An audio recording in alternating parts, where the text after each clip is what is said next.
Le grand référendum, 10h, 11h, Philippe David.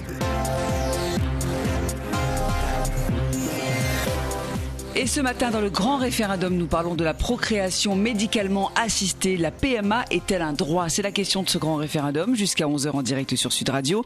Vous en parlez en direct sur l'antenne avec Philippe David et ses invités. Pour nous appeler 0826 300 300 et pour laisser des commentaires, sudradio.fr. Ma conviction personnelle est qu'il faut étendre la PMA, la procréation médicalement assistée, au nom de l'égalité homme-femme et du droit à l'accès à une prestation médicale, mais je respecterai l'avis attendu du Comité consultatif national d'éthique et regarderai aussi l'état de la société et des débats qui s'y jouent pour agir de manière apaisée. Ainsi parla Emmanuel Macron dans une interview à La Croix le 12 mars dernier, alors qu'il était encore candidat à la présidence de la République. La PMA, abréviation de procréation médicalement assistée, est multiple. Un bébé éprouvette, conçu au sein d'un couple marié qui a des difficultés à procréer, est une PMA. Une femme célibataire ou mariée fécondée avec le sperme d'un donneur anonyme est aussi une PMA. L'injection intracytoplasmique de spermatozoïdes en est une autre. L'utilisation d'un ovocyte ou d'un embryon congelé pour une femme ménopausée en est encore une autre. En Marche, le mouvement d'Emmanuel Macron veut la procréation médicalement assistée pour toutes les femmes quand elle est aujourd'hui interdite aux mères célibataires et aux couples lesbiens, a annoncé son porte-parole Benjamin Griveaux via Twitter le 17 mai dernier.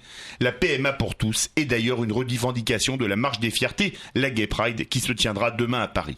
La PMA est-elle un droit ? C'est la question du grand référendum du jour sur Sud Radio de 10h à 11h. Vous pouvez bien évidemment nous appeler au 0826 300 300 et voter sur sudradio.fr, Facebook et Twitter. Avec nous, Ludovine de la Rochère, présidente de la Manif pour tous, qui vient de publier le livre Famille au pluriel, je vous aime. Bonjour. Bonjour. Aux éditions Pierre-Guillaume Deroux, il faut citer l'éditeur. Bienvenue sur Sud Radio. Et Fatima Ben Omar, féministe et cofondatrice de l'association Les Effrontés EES. C'est comme famille, il faut expliquer comment c'est écrit. Bonjour. Bonjour. Bienvenue sur Sud Radio. Fatima Ben Omar, certaines PMA sont légales, d'autres veulent la rendre légale pour tous, notamment Emmanuel Macron et Benjamin Griveaux. Oui, tout à fait. Il serait temps surtout, parce que c'était déjà une promesse de campagne en 2012 qui n'a pas été tenue. Excusez-moi, si vous faites toutes les promesses pas tenues de François Hollande, on doit prolonger l'émission jusqu'à 4h de l'après-midi. Là. Donc voilà, mais celle-là, on s'accroche, d'autant qu'elle a été de nouveau une promesse de campagne d'Emmanuel Macron. Effectivement, la PMA est pratiquée depuis 2 siècles en France. Il y a environ 2,5% d'enfants qui naissent par PMA en France chaque année. Et ce qu'on disait, nous, déjà dès 2012, quand on a défendu le pacte pour toute l'égalité des droits entre toutes les familles, c'était le mariage, l'adoption, la filiation et évidemment la procréation médicalement assistée. Juste pour vous donner un exemple, il y a une personne dans le bureau de notre association, Les Effrontés, qui a eu un enfant avec une PMA avec sa compagne en Belgique, puisque c'était interdit en France. Elles sont venues en France et après une séparation, vu qu'il n'y a pas de loi qui sécurise les couples, donc cette personne, notre camarade Rachel, n'a pas pu voir son enfant pour lequel elle s'est arrêtée de travailler à la maison parce qu'elle n'avait aucune reconnaissance de son statut de parent social. Et donc, alors que c'était sa compagne qui était tombée enceinte suite à cette PMA, Rachel s'était arrêtée de travailler, a élevé cet enfant qui doit être extrêmement perturbé aujourd'hui, et la justice a décidé, vu qu'il y avait un no man's land juridique, qu'elle pouvait mieux, tant pis, l'autre garde l'enfant et Rachel ne peut plus le voir. Donc c'est vraiment des situations, alors depuis évidemment ça va pas bien du tout pour elle, ce sont des situations qui insécurisent les parents sociaux et les enfants. Donc c'est extrêmement grave de pouvoir ouvrir l'égalité des droits, d'autant que la PMA, là aussi il y a eu plusieurs amalgames, ça n'a rien à voir avec la GPA, la gestation pour autrui, où il y a un couple plus une femme dont on loue l'utérus qui va tomber enceinte pendant 9 mois. On en parlera un peu plus tard, oui. Voilà, donc ça n'a strictement, il n'y a pas les questions de l'exploitation d'autrui, il s'agit d'un don de sperme ou de tout un tas de méthodes qui ne vont pas exploiter ou exposer à des violences ou à de l'exploitation une tierce personne. Ludovine de la Rochère, vous êtes présidente de la Manif pour tous. Vous avez entendu, certaines PMA sont légales. Par exemple, ce qu'on appelle, c'est un peu trivial, les bébés éprouvettes. Le premier bébé éprouvette en France, c'était il y a plus de 30 ans, Amandine, exactement, 82 de mémoire. Oui. Certaines et d'autres veulent les rendre légales pour toutes et tous, notamment Emmanuel Macron et Benjamin Griveaux. Je les ai cités dans La Croix et sur Twitter. Alors, à vrai dire, Emmanuel Macron a déclaré qu'il était lui-même favorable, mais il a déclaré qu'il verrait l'avis du CCNE, qu'on ne connaît pas encore. Et puis, il a dit qu'il voulait... Le Comité consultatif national d'éthique. J'explique ce qu'est CCNE. Oui, tout à fait. Et cet avis sort dans quelques jours. Mais Emmanuel Macron a bien parlé d'un dialogue et d'un débat apaisé. Surtout, je note qu'il a insisté tout le long de sa campagne sur sa volonté de rassembler les Français. Et là, je pense que ce ne serait pas la bonne méthode pour rassembler les Français que d'ouvrir à nouveau un débat sur un sujet qui représente un saut anthropologique absolument majeur. Vouloir dire qu'un enfant, vouloir bidouiller la conception, la filiation, priver un enfant de père et faire comme si une femme seule peut avoir un enfant ou deux femmes ensemble peuvent avoir un enfant, c'est un saut anthropologique immense et on est d'ailleurs bien au-delà de la médecine puisque ça n'est plus, ces femmes elles n'ont pas de problème de pathologie de la stérilité. On n'est plus dans la médecine, on est dans le détournement de la médecine, donc on n'est plus dans l'assistance médicale à la procréation. On est, autrement dit, au-delà de l'humain, et ça ouvre des perspectives, j'allais dire même transhumanistes, puisqu'on est au-delà de l'humain. Ça n'est plus humain. Donc les interrogations sont fondamentales à beaucoup d'égards. Et je vois mal Emmanuel Macron ouvrir réellement ce sujet alors qu'encore une fois, il veut rassembler les Français. Quoi de plus important dans le contexte actuel, si difficile, si clivé, où les fractures en France sont tellement grandes. Moi, je compte vraiment, j'espère beaucoup qu'Emmanuel Macron va tenir cet engagement de tout faire pour rassembler les Français. Vous êtes pour certaines PMA, par exemple, comme ce qu'on appelle les FIV, les fécondations in vitro, pour les couples stériles, ou par exemple les injections intracytoplasmiques de spermatozoïdes. Alors j'explique la technique, c'est quand par exemple un couple marié ou non marié a un problème de fécondation, on prend un spermatozoïde qu'on injecte directement dans l'ovule avant pour aider à la fécondation. Ça, vous n'êtes pas contre, vous, ces pas PMA. Le sujet, exactement, c'est pas le sujet de la Manif pour tous. La Manif pour tous, elle s'intéresse à la PMA sans père, donc ça peut être pour une femme célibataire ou pour un couple de femmes. Ça peut être post-mortem également, c'est-à-dire une femme dont l'époux est mort. Il y a déjà eu des cas qui ont été jugés par les tribunaux. Exactement. Ça peut être également, d'ailleurs, ça c'est encore un peu différent, mais la PMA pour une femme qui a passé l'âge de pouvoir procréer. On va en parler parce qu'il y a eu une décision une déclaration très importante lundi dernier. Tout à fait. Bon, mais c'est un cas un peu différent. Nous, ce que nous disons depuis l'origine, depuis la création de la Manif pour tous, c'est que l'enfant, et d'ailleurs c'est dans la Convention internationale des droits de l'enfant, a le droit dans la mesure du possible. Après, il peut y avoir mort, il peut y avoir abandon, il y a des drames. Mais dans la mesure du possible, il a droit de connaître ses parents et d'être élevé par eux. Il a besoin fondamentalement d'un père et d'une mère. C'est pas pareil, un père et une mère, on peut pas dire que c'est interchangeable. C'est pas pareil. Fatima Benmar, vous mettez sur le même plan, par exemple, une FIV pour un couple marié ou non marié, ou une injection intracytoplasmique, c'est un peu compliqué à dire, de spermatozoïdes, et la PMA qu'on voudrait a priori faire passer dans la loi. Évidemment, ce sont exactement les mêmes techniques et donc la question c'est vraiment l'égalité des droits et on ne peut pas nous entendre de nous dire bon, pour ne pas déstabiliser la société, on sait pourquoi, n'ouvrons pas ce débat. On a eu exactement les mêmes débats, que ce soit la contraception, l'avortement, le Pacs. Si vous replongez dans les commentaires qui ont été faits, oh mon Dieu, la civilisation, tout ça va être déstabilisé. C'est Madame Taubira qui parlait de changement de civilisation. Je ne vous ai pas interrompu. Oui, on change de civilisation vers l'égalité, ça c'est sûr, on dépasse les préjugés patriarcaux, mais je veux dire, on est tous dans une société où il y a une présomption de paternité. Sont très rares les gens qui vont dire je vais quand même. Vous appelez la présomption de paternité. C'est-à-dire que personne là, c'est ici. L'homme qui réagit. Là, excusez-moi. Parce qu'on dit est-ce que vous êtes sûr que votre père et votre papa, votre maman, bon voilà, elle a accouché dans un il y a eu un acte de naissance. Mais on part du principe. Vous savez, parfois il peut y avoir des erreurs. La vie est un long fleuve tranquille. Je pense que vous avez vu le film. C'est le propre du mariage, on va la dire que c'est rare. Mais par contre, effectivement, on part du principe que 9 mois avant, il n'y a pas eu de batifolage conjugaux, d'expérience à 3 ou j'en sais rien. Et donc que votre papa est bien votre papa. Parce que quelque part, vous vous en fichez. Dire, votre père, c'est celui qui s'est levé au milieu de la nuit pour s'occuper de vous quand vous étiez malade, qui a fait des dépenses, qui vous a élevé, qui vous a aimé. Aucun de nous ne se pose la question. Mais moi, je veux absolument savoir si mon père, c'est bien de ce sperme-là que je viens. À part s'il y a d'énormes problématiques. Donc là, de toute façon, on est dans des sociétés où les femmes ont le droit d'adopter un enfant, où il y a plein de avec le fait que le mariage ne soit plus une institution institutions autoritaires, on peut divorcer. Il y a des familles monoparentales, il y a des familles recomposées. Donc on ne va pas faire disparaître tout ça pour ne pas déstabiliser voyez, les peurs irrationnelles d'un certain nombre de personnes qui ont peur Alors de la d'abord, il ne s'agit PMA. pas de faire disparaître tout ça. Je ne vois pas le rapport. On est en train de parler de la PMA sans père. Vous dites, madame, vous parlez d'un préjugé de patriarcat. Oui. Alors écoutez, dire la PMA sans père, elle revient à dire on n'a pas besoin de père. On s'en passe. C'est pas vrai.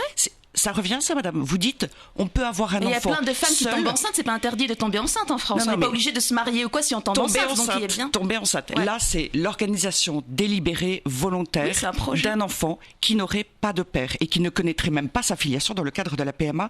Pensez aux orphelins. Il y a beaucoup d'orphelins, madame, qui sont adoptés par des parents aimants, évidemment.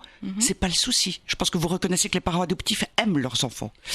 Eh bien, Et même que les parents sociaux. beaucoup cherchent leurs origines, vous le savez bien. Ils cherchent qui était leur père, qui était leur mère, pourquoi il y a eu cette rupture d'un lien de filiation. Et cette souffrance, elle est parfois immense, elle est un manque, elle est une lacune, elle est une question d'identité. Et Donc tout vous ça... êtes contre la PMA tout court. Mais attendez, je vous parle de tout le l'adoption. monde. Je vous parle de l'absence de père, de l'absence délibérée. Et ça revient à dire, oh, les pères, on s'en passe. On n'a pas besoin. Et les hommes là-dedans, qu'est-ce qu'ils en disent, qu'est-ce qu'ils en pensent? Moi, comme femme, j'assume le fait d'avoir besoin des hommes. Et j'assume le fait Et que il y a des l'enfant a couples besoin de d'un femmes qui père. n'ont pas besoin d'hommes. Alors, vous avez posé la question, les hommes, qu'est-ce qu'ils en pensent? Les hommes, mon cher Clément, enfin, celui qui est présent dans ce studio pense qu'il va falloir Oui. faire un petit intermède. Exactement, je vous le rappelle, hein, vous écoutez le grand référendum avec Philippe David qui vous pose aujourd'hui cette question cruciale, hein, éthique. La PMA est-elle un droit pour tous, pour toutes, hein, on pourrait dire aussi, je rappelle que vous êtes avec la présidente de la Manif pour tous, justement, et Fatima Benouar, qui est cofondatrice de l'association des effrontés. Vous pouvez appeler au 0826 300 300 pour nous dire ce que vous en pensez. C'est très très important aussi que vous réagissiez dans cette émission. Vous pouvez aussi voter sur sudradio.fr et commenter sur Twitter et Facebook. À tout de suite. Le grand référendum. 10h, 11h, Philippe David.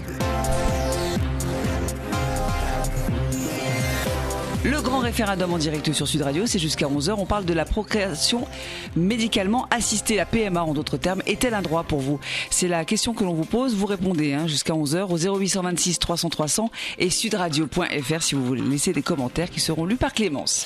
Oui, et vous votez. Pour le moment, vous votez à 100%. Non, la PMA n'est pas un droit. J'actualise la page pour voir si le vote évolue depuis tout à l'heure. Mais non, c'est toujours à 100% non, pour le moment. Avec nous, Ludovine de la Rochère, présidente de la Manif pour tous, qui vient de publier le livre Famille au pluriel, Je vous aime aux éditions Pierre-Guillaume Deroux, et Fatima Benouar, féministe et cofondatrice de l'association Les Effrontés, EES, vous voyez. E.E.S. Attention. Oui, c'est pas un point de tiré. On va pas se faire les jeux de 20h version Maître Capello qui donnait les leçons d'orthographe. Alors, question Fatima, oui, vous vouliez réagir, Ludovine? Oui, absolument. À propos de celui que vous évoquiez, qui s'aperçoit que son père, celui qu'il a élevé, n'est pas son père. Pardonnez-moi, mais c'est un trouble, une révolution intérieure immense. Dire que ça n'est rien, que ça ne change rien, dire que l'enfant, ou même devenu adulte, n'en est pas perturbé, ça ne retire pas l'amour pour celui qui l'a élevé, mais malgré tout, la filiation, elle est aussi psychique. C'est-à-dire que pour vous, deux femmes lesbiennes, comment elles doivent avoir un enfant? Mais deux femmes ne peuvent pas avoir d'enfants ensemble. Donc ou toute une la femme population seule. lesbienne ne peut pas fonder une famille. Une femme seule ne peut pas avoir d'enfants. C'est la réalité, mais madame. Si, c'est elle la peut réalité. tout simplement. Excusez-moi, si je veux tomber enceinte, en vérité, je peux. Mais c'est pas juste toute seule. que je préfère passer par la PMA plutôt que de. Pas toute seule. Vous voulez détourner la médecine. Vous n'êtes pas malade. Vous n'êtes pas malade. Femme mais seule. pourquoi demander à une femme lesbienne de coucher avec un homme si elle n'en a pas envie? Or, mais parce qu'un enfant a besoin d'un père, ne S'il serait-ce vous que pour plaît, être conçu. Donc vous êtes contre toutes les familles monoparentales. S'il vous plaît, mesdames, s'il vous plaît, on nous appelle au 0826 300 300. Et nous allons accueillir Edwige qui nous appelle de Saliès, c'est dans le Béarn. Bonjour Edwige. Salis de Berne, absolument. Bonjour Edwige. Bonjour. Bonjour à vous tous. Eh bien, je voudrais dire à la dame des effrontés que c'est vraiment une souffrance de ne pas savoir qui est son père. J'ai 74 ans, je mourrai sans savoir qui est mon père. Quand j'ai connu mon mari, on a rigolé de ça, voyez-vous, on a rigolé. Quand je lui ai dit, j'espère que j'épouse pas mon demi-frère, sachant pas qui est mon père. Mes enfants, souvent, j'ai dit, mes pauvres enfants, non, vous saurez jamais qui est votre grand-père. Quand je vais chez le médecin, quand on demande les maladies, eh bien, j'ai dit, j'ai un père, évidemment. Mais je ne sais pas qui il est dans la nature, comme je dis. Il se balade, ou il est peut-être mort. Edwige, je peux vous poser une question indiscrète. Vous n'êtes pas obligé d'y répondre, bien évidemment. Vous n'avez pas connu votre père pour une raison d'abandon, que votre mère n'a pas voulu vous dire qui il était? Disons que ma mère a été déclarée fille-mère, voilà. Et j'ai été élevée par ma grand-mère, parce que ma mère n'a pas pu m'élever. Et ma grand-mère m'a dit, parce que je posais toujours la question, partout les autres enfants, en allant à l'école, avaient un père. On se moquait de moi. T'as pas de père. Voilà ce qu'on me faisait. Les enfants, c'est méchant. C'est l'homophobie. Ma grand-mère m'a dit... Mais il n'y a rien à voir avec l'homosexualité. À cette époque-là, on ne disait pas les choses. Et puis ma grand-mère est décédée, j'avais 11 ans. Savait-elle qui était mon père? Je ne sais pas. Et dans le peu de famille que j'avais, ne savait pas qui était mon père. Et pour vous, Edwige, qui avait 74 ans, c'est encore une souffrance de ne pas avoir connu votre père et de ne pas savoir qui il était. Maintenant, avec le fil des années, ça s'est estompé, évidemment. Mais c'est vrai que, voilà, moi j'ai eu 3 enfants, et ils savent pas qui est leur grand-père. Comme moi, je sais pas qui est mon père, évidemment. Voilà, c'est un souci, ça. On ne peut pas aller contre les choses, les choses de la vie. Quand c'est volontaire. Moi je dis, là c'était exceptionnel, c'était la guerre et tout, que s'est-il passé, ma maman, quelle chose lui est-il arrivé, je ne sais pas. Mais quand c'est volontairement décidé de ne pas dire qui est le père, je trouve ça inadmissible. J'ai été élevée dans la religion catholique, maintenant je ne pratique plus depuis des années, mais de par la nature, je ne parle pas de religion, voyez-vous. De par la nature, je dis c'est inadmissible de faire un enfant sans lui dire qui est le père. Imaginez qu'il épouse son frère. Edwige, merci beaucoup de votre témoignage qui est très touchant parce qu'on sent qu'il y a beaucoup de souffrance chez vous. On va en parler, ma chère Clémence. Oui, on va en parler dans quelques instants. Je vous le rappelle, vous écoutez le grand référendum avec Philippe David qui vous pose aujourd'hui cette question éthique. La PMA est-elle un droit? N'hésitez pas à nous appeler d'ailleurs, vous le faites déjà, vous êtes nombreux déjà à attendre au 0826 300 300. Vous pouvez aussi voter sur sudradio.fr pour donner votre avis, commenter et aller sur Twitter et Facebook. Voilà, à tout de suite. Le grand référendum, 10h, 11h, Philippe David. La PMA est-elle un droit? La procréation médicalement assistée est-elle un droit dans notre pays? Qu'en pensez-vous? C'est la question du grand référendum. Si vous voulez participer au débat, si vous avez des témoignages à apporter, n'hésitez pas, 0826 300 300 et sudradio.fr pour laisser des commentaires. Et pour voter surtout sudradio.fr, et vous votez à 71% non. Selon vous, la PMA n'est pas un droit. Nous avons entendu le message d'Edwige qui était très touchant, qui a 14 ans, qui n'a jamais connu son père. Elle vous interpellait, Fatima Benomar. Qu'est-ce que vous lui dire? Elle dit, pour moi, ça a toujours été une souffrance. D'abord, je voulais lui dire quelque chose par rapport aux mépris qu'elle a subis. Là, on ne peut pas aujourd'hui en France, du fait des moqueries qu'on subit, commencer à s'adapter à une famille telle qu'elle doit être selon les stéréotypes. C'est-à-dire, imaginez, il y a une famille recomposée avec donc 2 mères qui adoptent les enfants qu'elles ont toutes ensemble. Sous prétexte des moqueries que l'enfant va subir à la cour d'école, c'est qu'il faut dire aux enfants, écoutez, maintenant, il y a des familles diverses avec 2 mamans, parfois 2 papas.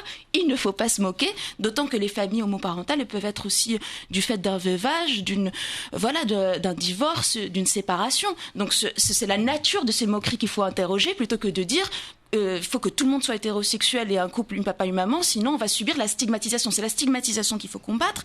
Et par rapport aux souffrances, je suis en empathie avec ça, mais j'ai l'impression d'une totale absence d'empathie en retour avec les millions de femmes sur cette planète qui naissent lesbiennes, qui sont lesbiennes, qui tombent amoureuses de femmes, et on leur dit, écoutez, du fait de moi, de ce que j'ai subi, je ne peux pas supporter que 2 femmes aient un enfant avec une éprouvette, un don de sperme. C'est juste pas possible. Mais et l'enfant, qu'est-ce que vous faites de l'enfant? Qu'est-ce que ça veut dire aimer? Qu'est-ce que ça veut dire aimer? Ça veut dire donner tout. Justement. Ça veut dire vouloir le bien de l'autre. Est-ce est-ce que aimer un enfant, c'est le priver volontairement de père? Est-ce que deux femmes priver volontairement de père?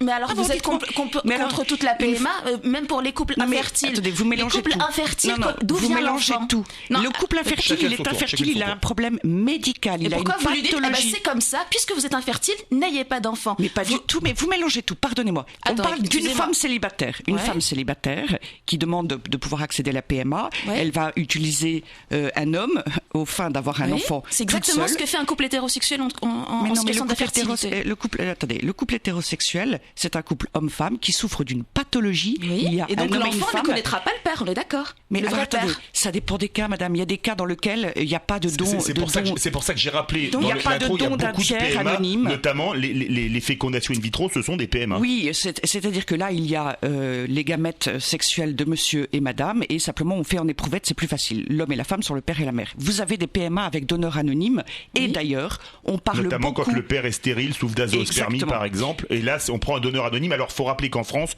le don est anonyme et gratuit. Absolument. Alors que dans d'autres pays, comme la Belgique, c'est rémunéré. Et d'ailleurs, donner ses gamètes, ça veut dire qu'il y a un enfant ici, quelque part en France ou ailleurs, qui est votre enfant. Et du coup, il y a très peu de gens qui veulent bien donner, parce que donner ses gamètes sexuelles, c'est quelque chose de très fort. Les gamètes sexuelles, c'est pas n'importe quelle cellule de peau ou de cheveux.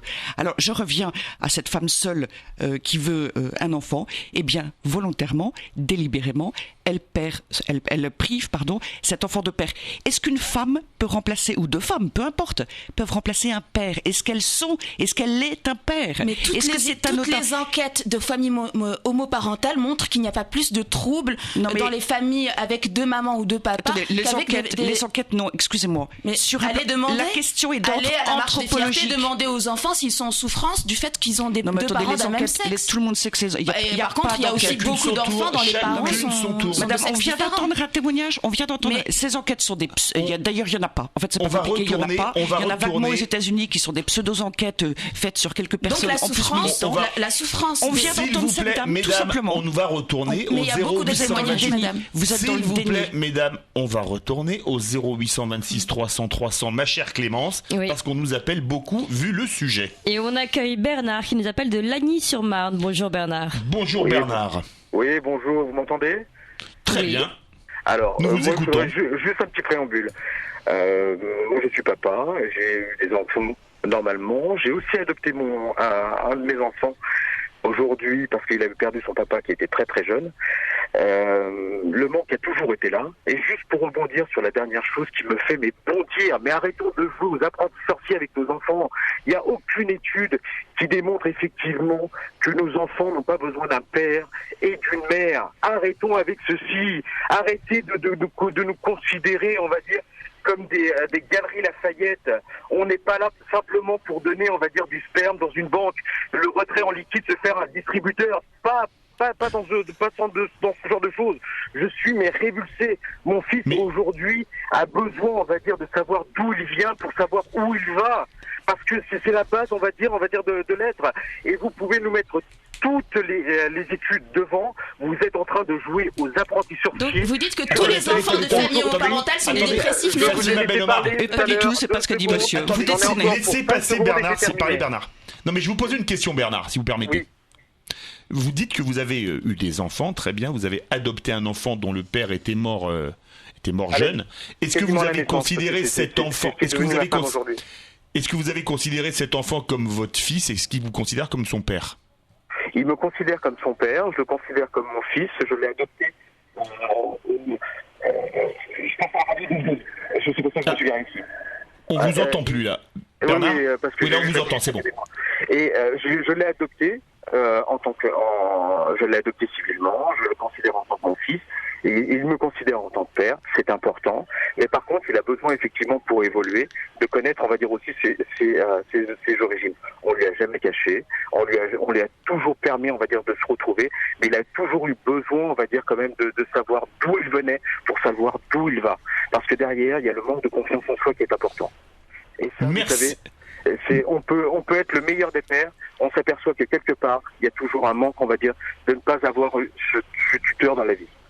Merci beaucoup Bernard de votre témoignage très touchant en tant que père et père adoptant, on va dire ça comme ça. On retourne au 0826 300 300 et on fera réagir, ça téléphone énormément. Oui, on accueille Gordiane qui nous appelle de Paris. Bonjour Gordiane. Bonjour Gordiane. Bonjour, merci de m'autoriser à m'exprimer. Mais c'est votre radio. Alors je soutiens toutes les compositions familiales, aussi biscornues qu'elles soient, du moment qu'il y a un fil conducteur naturel. Et donc là, je soutiens aussi toutes les personnes qui soutenaient cette thèse-là avant moi. Et puis, je voulais soulever un questionnement sur l'égalité entre les homosexuels hommes et les homosexuels femmes. Pourquoi la femme s'autoriserait le droit de passer outre quelque chose de naturel et pouvoir avoir un enfant alors que les hommes ne pourraient pas? Et puis voilà déjà. Et pour vous Gordiane, parce qu'on a beaucoup d'appels, c'est discriminant le fait que deux femmes, par exemple, puissent se faire inséminer et avoir un enfant, un couple de lesbiennes, alors qu'un couple d'homosexuels ne pourra pas. Le message, c'est que c'est une discrimination. Merci beaucoup Gordiane. On va faire réagir nos invités aux deux appels. Bernard, Fatima Ben Omar. Vous avez entendu Bernard qui dit: moi j'ai eu des enfants, j'ai adopté un gamin dont le père est mort malheureusement quasiment à la naissance, et il dit même si je le considère comme mon fils, même s'il me considère comme son père, il sait qu'il a un père et il a une souffrance. Qu'est-ce que vous voulez répondre à ça? Ce que je pense, c'est qu'il faut effectivement dire aux enfants, de façon dans des familles monoparentales, comment ils ont été conçus. Mais après, je ne crois pas qu'un enfant puisse dire: je veux connaître la personne qui a donné un don de sperme dans une éprouvette. Et ça nous montre quand même le côté intolérant qu'on a. Par exemple, dans le témoignage après, on dit des familles biscornues. Mais c'est incroyable. Ce qui a provoqué beaucoup de souffrance pendant tous les débats lors du précédent quinquennat, c'est d'avoir vu toutes les personnes LGBT, comment elles ont été traitées pendant tous les débats en comparant l'homosexualité à la zoophilie. Non mais attendez, vous êtes de la victimisation. Donc, et là j'ai jamais entendu des propos pareils. Il y a une Pardon, à l'Assemblée nationale, réécouter les tirades qui ont eu à l'Assemblée nationale, effectivement il y avait eu cette analogie, d'où les grandes violences LGBT-phobes. Moi-même. C'est qui avait fait cette comparaison? Il y a eu un député en effet qui a sorti quelque chose d'aberrant. Mais ne généralisez pas. Ne généralisez pas parce que ça c'est insupportable. Il y a encore quelques mois, j'étais avec un couple de lesbiennes dans le Marais. Dans le Marais, on s'est à peine séparés d'elles. Le Marais, c'est le quartier homosexuel de Paris. Il y a beaucoup d'homosexuels. On s'est à peine séparés d'elles. On est revenus, on les a retrouvés ensemble. Il faut savoir que quand on a l'impression comme ça, on a des discours. Mais revenons aux enfants. Revenons aux familles biscornues. Ce sont des familles homoparentales qui existent. Je vais vous faire réagir sur ce que disait Gordiane. Est-ce que finalement ça pose pas un problème la PMA parce que les couples de lesbiennes peuvent avoir des enfants et pas les couples homosexuels? Les couples d'hommes peuvent adopter. Le problème c'est que de fait, pour l'instant, en tout cas, les hommes n'ont pas d'utérus. Ils ne peuvent pas porter pour l'enfant. Or, le problème avec la GPA, c'est qu'il y a une exploitation d'une tierce personne. C'est-à-dire, la tierce personne, c'est pas un homme qui fait un don de sperme pendant machin. C'est l'exploitation des femmes plutôt pauvres, voilà. Souvent des pays pauvres. Voilà, c'est une aliénation. La GPA. Systématiquement, c'est une marchandisation des corps des femmes. Donc là, il n'y a pas d'égalité parce qu'il n'y a pas de parallèle. Autant un couple hétérosexuel qui peut pas avoir d'enfants et un couple homosexuel, deux femmes, de fait, peuvent tomber enceintes mais ne peuvent pas procréer ensemble. On est dans une situation assez parallèle pour moi. Autant deux hommes qui louent l'utérus d'une tierce personne, ce n'est pas la même chose. Donc on ne peut pas les comparer. Ludovine de Lorchef, vous avez entendu Bernard de Lagny qui nous appelait, qui nous disait que lui, il a eu des enfants naturellement. Il a adopté un enfant dont le père était mort quasiment à la naissance et il dit j'étais son père, je l'ai considéré comme mon fils, il me considère comme son père, mais il sait quand même qu'il a un père. Qu'est-ce que vous voulez dire à Bernard? Il manque quand même quelque chose. Eh bien, je comprends infiniment et j'allais dire que toute mère, enfin en tout cas moi comme mère, je sens et on imagine tellement bien et on rencontre beaucoup d'enfants qui ont été adoptés. C'est une chose assez fréquente et on sait que la plupart d'entre eux ont une véritable souffrance intérieure et qui dure très très longtemps et cela est nié par ceux qui veulent priver volontairement l'enfant de père. Je voudrais réagir sur ce que disait Gordiane, qui disait ça crée une inégalité parce que les couples d'hommes ne pourront pas avoir d'enfants. Et on nous dira demain égalité, donc la GPA. Et d'ailleurs, l'Association des familles monoparentales a publié ce matin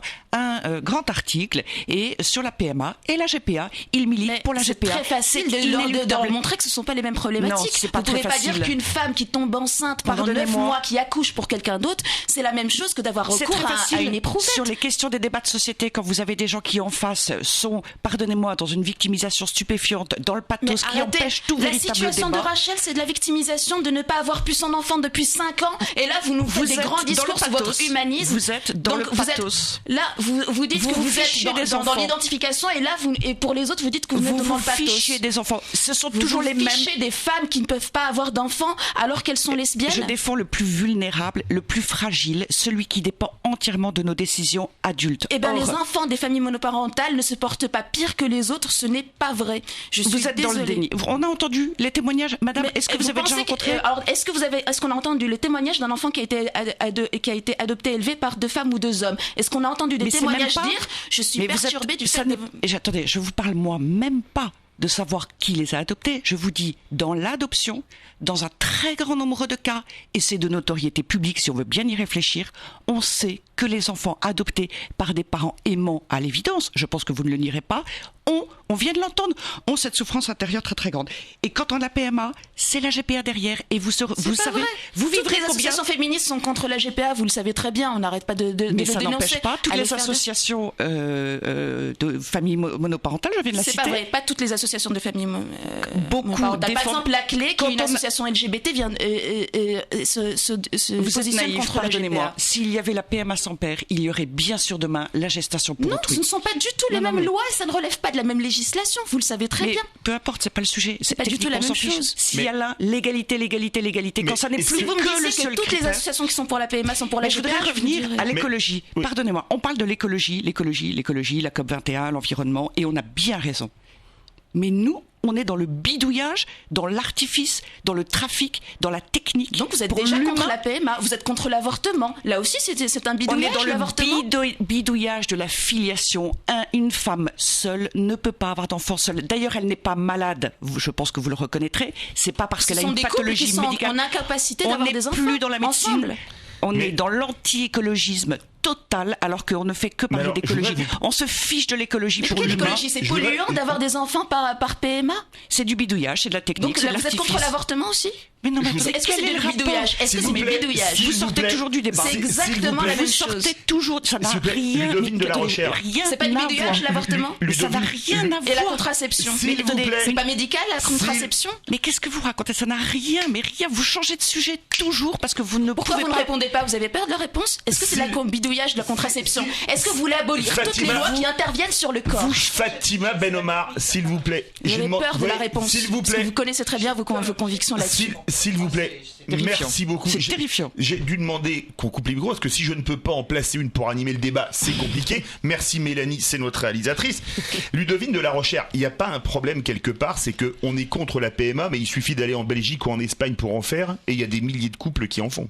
Mais attendez, c'est pas parce que dans les pays d'à côté, il y a des lois qui n'existent pas en France et des lois qui ne sont pas forcément des bonnes lois que nous devons faire de la même chose. Ça fait partie, en effet, vous avez raison, des grands arguments. C'est fait ailleurs, alors il faut faire de même en France. Ben non.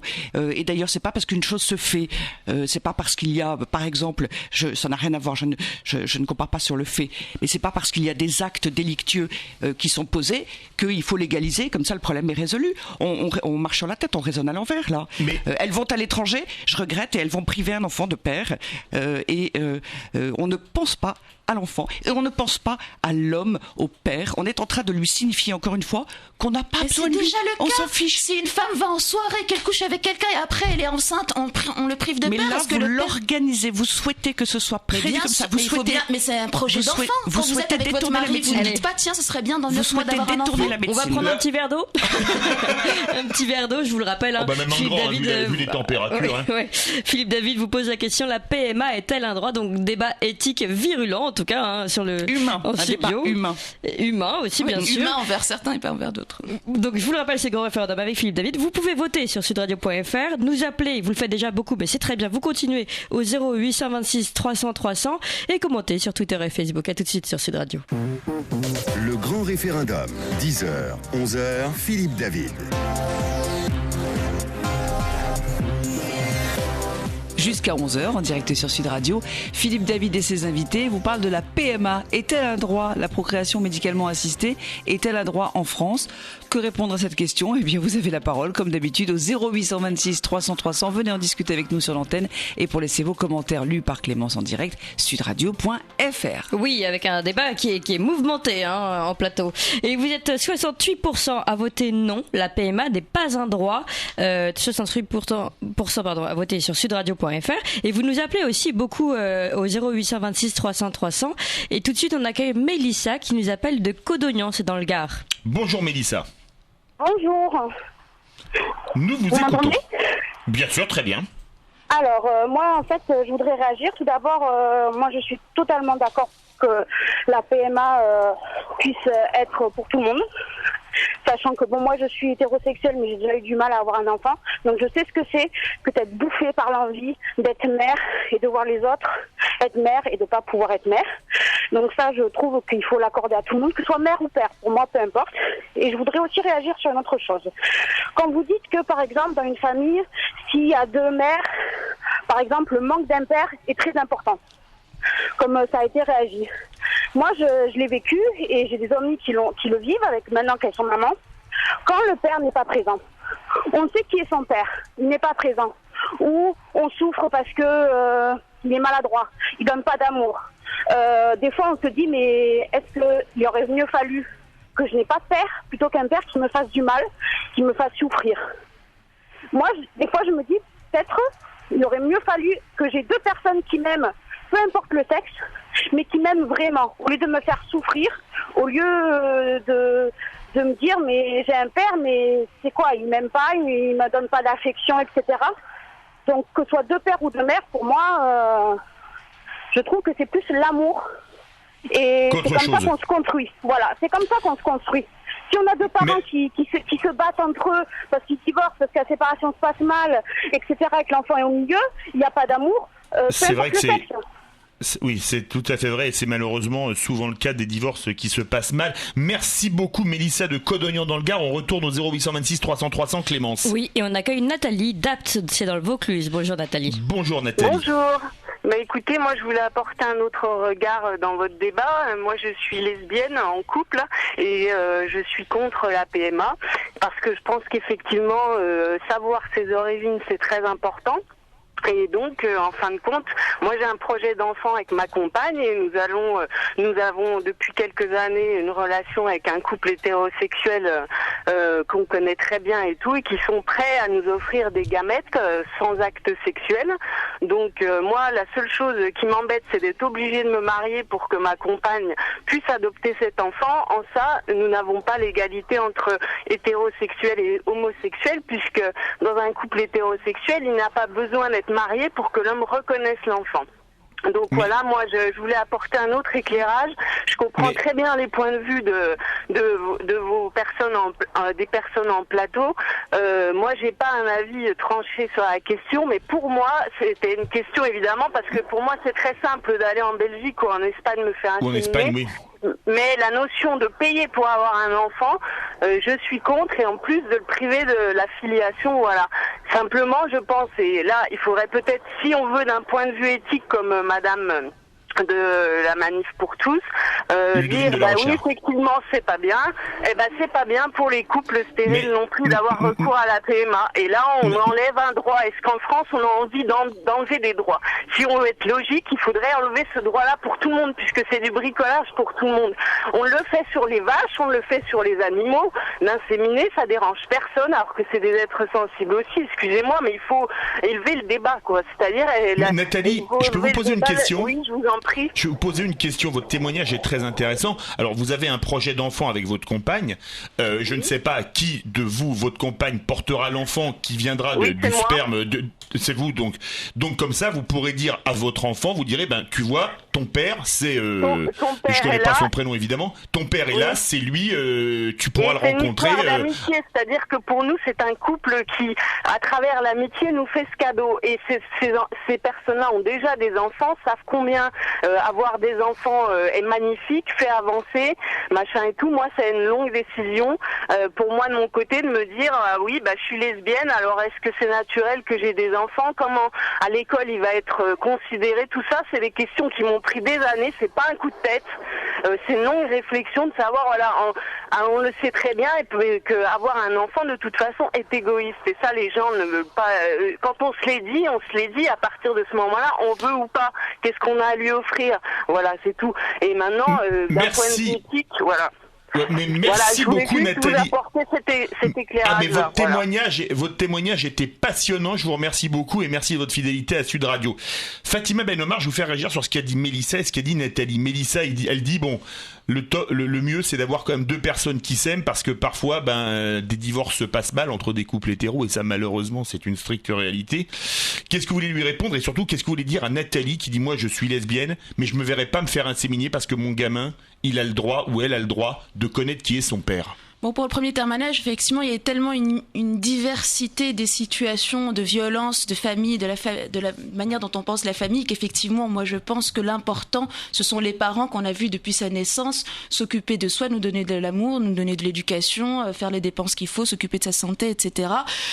Plutôt que de savoir, et c'est exactement le cas aussi pour les couples hétérosexuels qui ont accès à la PMA, de se dire qui a donné un don de sperme un jour et aller rencontrer cet homme qui a dit écoute, ok, tu es né de mon sperme, mais on n'a pas de lien, je ne te connais pas, et voilà. Et c'est s'exposer plutôt à un rejet par rapport à une personne qui ne vous connaît pas, voilà.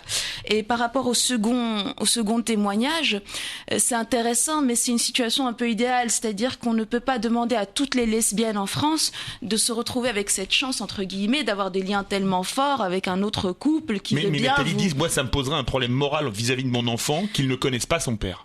En fait, si c'était aussi facile pour les couples lesbiens d'adopter ou d'avoir ce genre de pacte, on va dire, avec d'autres familles, ce serait possible de l'entendre. Mais le nom, enfin, c'est complètement discriminatoire. Qu'est-ce qui serait passé pour cette femme si elle n'avait pas eu des amis qui voulaient bien faire ça? Je pense que vu son désir de maternité, à un moment, elle serait tombée enceinte. Ce serait ou bien en couchant, comme font plein de femmes qui veulent la maman avoir un enfant, ou bien par des PMA naturelles. Ce qui est pas une méthode pas désagréable. Voilà, mais pour une femme coucher avec un homme quand elle ne désire que les femmes, c'est quoi qu'il en soit désagréable. Et il y a des inséminations qui ont été faites artisanalement, on va dire, pendant des siècles, des lesbiennes, trouver du sperme et essayer de tomber enceinte de cette façon-là.